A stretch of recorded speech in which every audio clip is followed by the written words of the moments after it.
Today we fed a giant lizard to to pretty much everything in the building. It ended up being much harder than we thought. And by the way guys, I'm very aware this is like the 4th bizarre feeding video we've made in the span of 2 months. I'm burning myself out with it too, trust me. I'm a reptile breeder, I'm a reptile lover, I'm a whatever. I love animals and they're a huge part of my life and I get very connected to them. I breed monitor lizards. She has follicles! Oh my god, let's see how big they are! Believe it or not guys, it doesn't always go so well. Monitor lizards are carnivores and they eat a fair bit of meat. I feed them whole rodents and eggs and fish and all this different stuff, but I also feed them meat. Well, when you feed monitors, you don't really cook their food, but cook it a little bit. I always talk about this, cooking the meat in the microwave. You are not cooking that in the microwave. Oh yeah. Whose microwave are you using? The one downstairs, you know. In the store? So the captive monitors, for some reason, are maybe a little bit less designed to eat bad meat, rotting meat like the wild counterparts, and that could be just because of captivity and they don't have all this different bacterium in their gut as part of their flora that actually kills this other bacteria that might be in the meat. So in the captive animals, something's a little bit different, but we can have, you know, wild crocodilians, wild varanus, monitor lizards and such, and they can eat this really horrendous stuff that has all sorts of bacterium in there, and they still do well. One thing very important, when you have an animal like this, and after it eats, it needs to bask because it's going to super digest. They go through a massive physiological change. How things are broken down is pretty crazy, especially with snakes. So if you don't get them warm enough, the animal then could succumb to the meal that it's digesting from the bacteria that's there because it doesn't have an immune response that can manage all that influx of bacteria. So in this case, something went wrong, and I'm gonna see if a king cobra is gonna eat this. You don't need to throw her in the microwave, right? I don't think you can absolutely kill like Salmonella E. coli just by freezing it. So yeah, so she got a little nuked.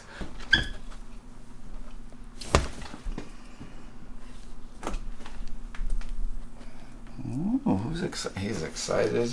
He's also a little defensive. Come here.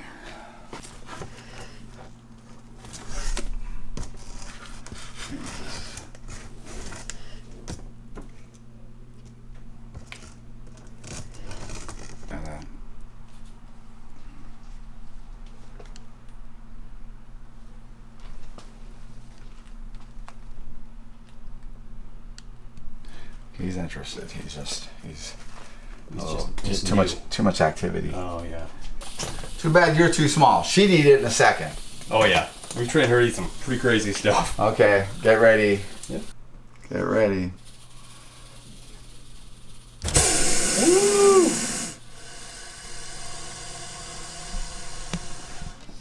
This is my very, very ancient devenomized king cobra. I did not devenomize it, but I got him, you know, as an adult, so we've had him a long time. He's old. He's old and arthritic. He's got cataracts, but he's a wonderful boy. And sometimes a good treat like this might, look at the nares, like the tongue. King cobras have ridiculously long forks on their tongue for tracking snakes. And he's a doll. He's a very wonderful little guy. So he is a very gentle eater. So the thing that he'll probably do is just kind of push up on it if he wants to eat it. Oh, buddy, I gotta turn this around. I know.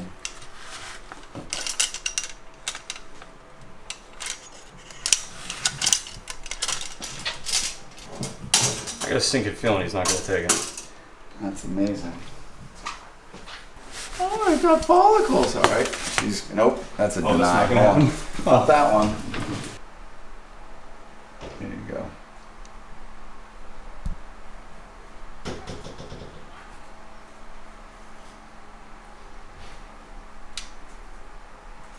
She's just like, it's cold.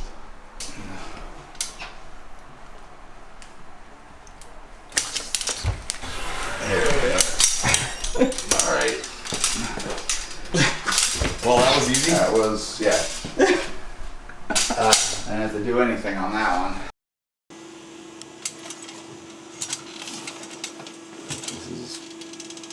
One of the most powerful constricting snakes I've ever dealt with. That's a defensive. Like, I don't know what you are, but you're scaring me. She's loaded with follicles, but I'm going to try the male. Okay. She won't even eat like her normal food right now. Get ready. Try to get to come out as far as he could. Here we go.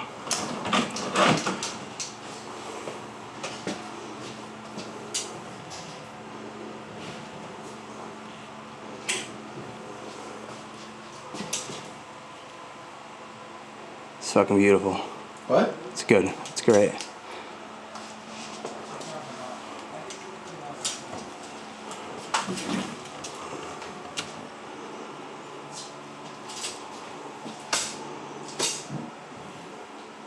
We just wanted to make a video and that didn't go right, did it?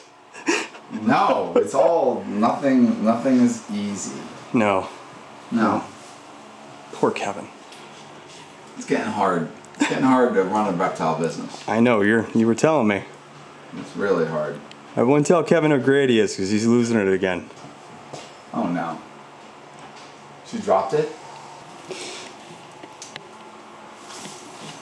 Yeah. This is a lot of work. Alright, on the floor maybe. Maybe. Wow. Is it dropping it again? It's a texture thing. Wow. Nope. Wants it, does not like the way it feels in their mouth. Because she'll grab it every time. At this point, it's useless. She keeps doing this because half of her, has the prey instinct, and the other half is confused by the way it feels and all that. So it just shows you how discerning they really are, and getting just the instinct to kick in, and then the brain, as she thinks it's dead and she starts assessing it, her brain starts going that this is not, what I want. So I'm going from one snake after another, and they're all biting the same food. If I had a lot of different species and stuff like that going on, probably not a good idea to do that, because the pathogens, here we go. Woo! The pathogens of the different animals. Oof. You might actually get your success. We do a Halloween special where we all dress up as Kevin. Nope. Kevin's tried to feed this monitor to everything in the building here. It's so insulting. Alright. I'm at the very end. Old reliable. Bubba. Oh shoot.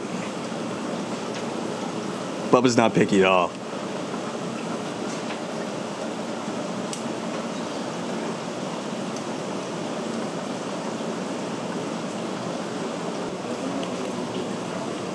There he goes. He'll probably just swallow. There you go. Wow. So he hesitates, but why would he be hesitating? Just a different thing for him, but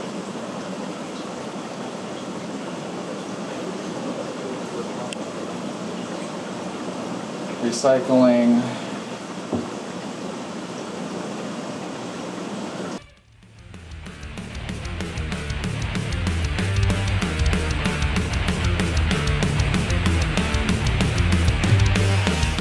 I gotta turn my camera on, dude. You didn't turn your camera on.